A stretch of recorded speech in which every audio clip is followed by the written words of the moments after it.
Hi, this is Karen. I'm an improvisational home cook, no aspirations to be professional, just want to share some of what I know, what I've learned about making bread. Hopefully, you will find them helpful. If you're annoyed by the video, find someone else who's doing them. There are plenty.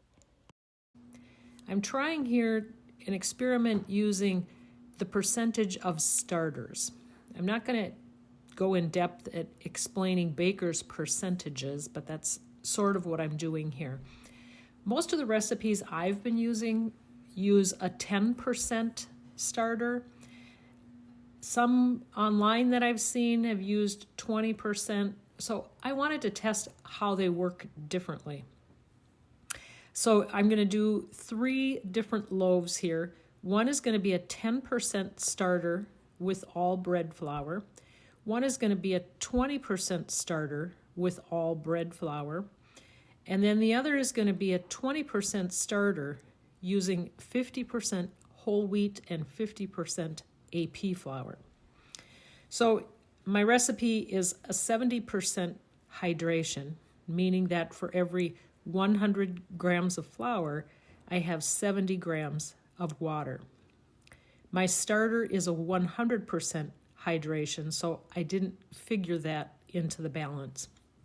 By 100% hydration, I mean every time I feed my starter, I use equal grams of flour and water.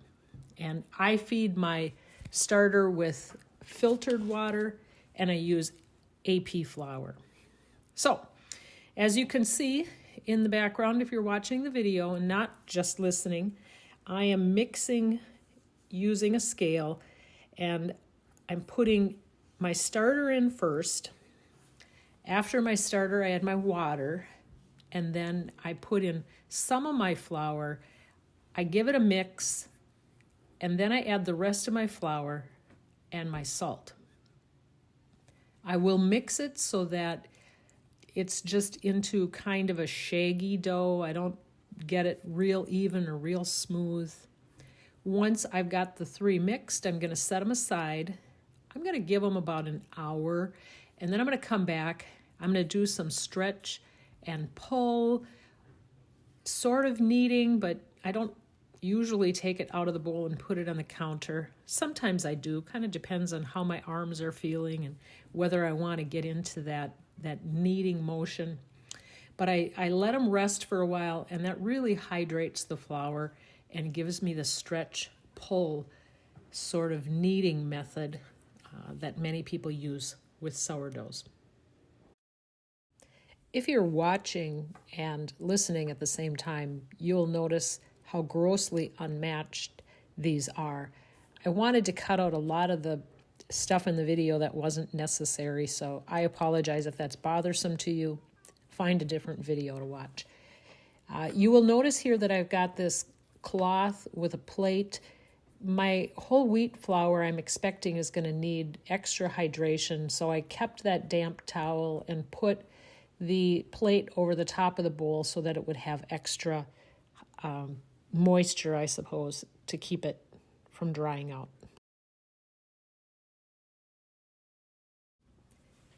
Okay, so now we're at the second part of my mixing. The doughs have rested about an hour, and I'm going to take off the covers. I'm going to do a stretch and, a little bit of squishing almost, but sort of kneading to make those doughs a little more even. You'll see the first one is going to be the 10% starter mix. And I give it a stretch, I give it a turn, I give it a stretch, I give it a turn, and then I sort of squish it with my hands. I do that for all 3 of the doughs, and then I will give them a rest for another hour, and I'll come back to do another stretch and pull. That hour time frame varies. Sometimes if the room is warmer, it'll go faster. If the room is cooler, it'll go slower. But you can kind of tell when you poke at the dough that it's feeling pretty soft, and you get that long, elastic stretch. I love that feeling. It's exciting to see that happen with sourdough breads. You'll notice that I have a dish with water, and I dip my fingertips or hands into that so that as I'm pulling and stretching the dough, it doesn't stick quite as much to my fingers and hands. Reduces the amount that I have to spend washing my hands and thus not drying them out. I give all 3 doughs that stretch, squish, and then cover them again, let them rest another hour, and I'll come back and do another stretch. You'll notice in the second stretching that it's much more elastic. I can get a much longer stretch. And I will do that stretching at least twice if I can, 3 times. I've done breads where I haven't done any stretching really, and they work out okay, but you're going to get a better dough if you can stretch it for the first, give it 3 times or 4 times if you can, every 45 minutes, 30 minutes, an hour, whatever it takes. If you're watching the video, you'll notice how I lifted the bowl and showed underneath the bubbles. If you're using a glass or semi-clear, you can see that the dough, those gas bubbles are creating air in the dough. And when you stretch the bread, you're sort of elongating or you're adding goodness to the bread. But you can see that the dough, and when I wiggle the dough, it's kind of loose and gives a little jiggle, almost like a Jell-O would. Once I'm finished with all my stretching, I give it a long fermentation, anywhere from 4 to 6 to 8 hours. Sometimes I'll put the dough in the refrigerator and then take it out, let it get to room temperature, and then do my final shaping. So we're going to move into the shaping phase here now, and you'll notice that I use a plastic, like the old hotel cards or old credit cards. I use those to scrape along the edge to let my dough sort of by gravity and such fall onto the counter where I have lots of flour down. And then I do a sort of a lift and a stretch to shape that dough roughly into, these are going to turn into little baguettes. And I'm going to put them on my pan. To the left side, I'll have my 10% starter. In the middle, I'll have that 20% starter. And then to the very right, I'm going to have the whole wheat all-purpose flour arranged. So again, using the sort of stretch and fold over the ends, I give it about a 5-minute rest once I've done the first shaping, and then I'll do my final shaping and put them onto the pans to give them their final rest before they go into the oven for baking. I'm not a perfect shaper. I'm going to pull these little baguettes, stretching them a little bit, trying to get my dough as even as I can when I place it on the parchment-lined baking sheet that I'm going to use. My oven is going to be set to 450 degrees. I've got a pan with some water in the bottom of the oven to add some steam to help with the baking process. Once I've given the dough a rough shape, I give it a 5-minute rest and then come back to do the final shaping and placing it on the pan.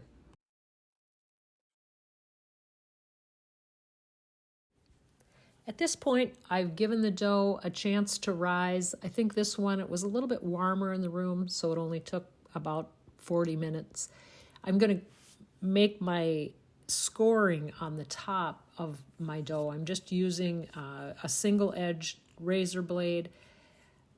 I have a hard time finding what's the perfect thing. Currently, I'm using a sharp knife, a blade, whatever you can, but scoring the top gives some expansion space for that dough to continue rise when it hits the heat of the oven. You'll notice that I'm scoring these one long bit on my 10% dough, 2 short scores on my 20% starter, and then 1 long on the whole wheat, because obviously that one looks different than the others.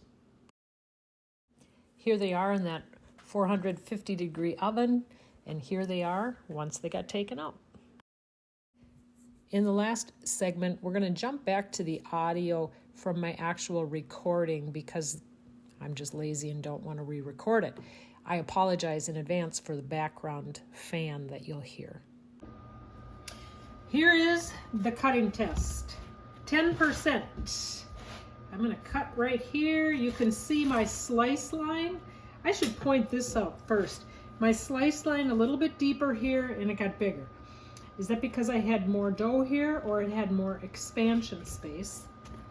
This one, I think I had more dough on this end. This was the 20%. We ended up with a difference there, but what was really unique is look at the difference here.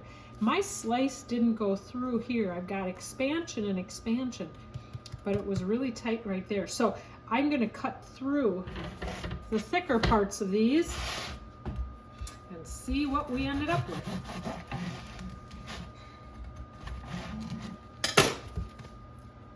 Good holes there, a little bit shiny. It's kind of squishy soft, so I'm not exactly sure if I baked it long enough. Maybe not. Here's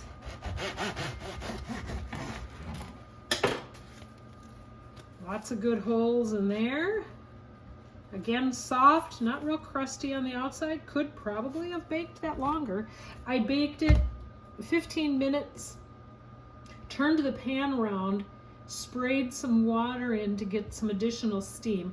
Did it about another 15 minutes, a little shy of that because I turned the oven off, but I let them sit in there for about 5 minutes at the end. So here's this whole wheat variety. I'd say that's a nice brown, got a lot of wheat in there, and it's got nice rise. So we're gonna give it a taste test and see how the taste of that worked, and I will report back verbally on that bit. Thanks. So what is my conclusion? I didn't really notice a flavor difference between 10% and 20% starter. I like my bread with whole wheat because I do think that gives it some flavor, also makes it healthier. I'll go ahead and use my 10% starter and use 20%, perhaps when I'm putting extra stuff in the bread so it has a little bit more rise. But in my opinion, 10% starter, 20% starter, hardly a difference. Thanks for watching my video.